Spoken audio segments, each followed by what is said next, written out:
Anim na mga dapat bawasan o iwasan na pagkain at inumin kung ikaw ay buntis.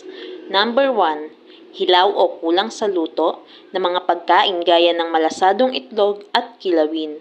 Ang mga ito ay may mataas na bakterya kaya dapat ay kumain lang ng mga pagkain niluto ng husto. Number 2. Labis na caffeine o kape.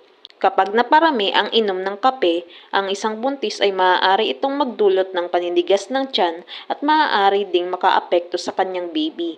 Ang isang basong kape sa isang araw ay sapat na para sa mga buntis. Number 3. Alak at sigarilyo.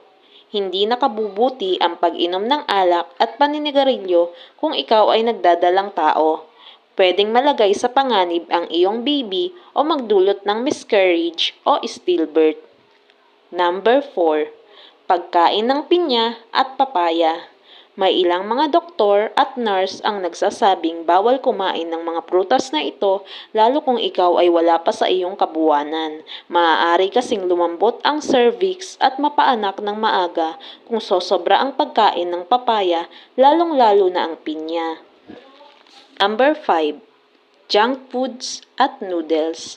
At dahil ang mga buntis ay prone sa pagkakaroon ng UTI, bawasan ang pagkain ng mga junk foods at noodles at mga maaalat dahil ang pagkakaroon ng UTI ay makakaapekto ng husto sa iyong pagbubuntis lalo na kung ito ay lumala.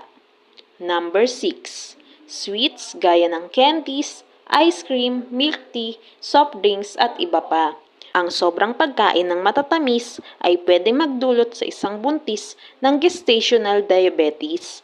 Limitahan lamang ang pagkain ng mga matatamis dahil nakakaapekto daw ito sa sanggol at pwede ding makuha ni baby ang mataas na sugar level kung hindi malilimitahan ang pagkain ng mga matatamis.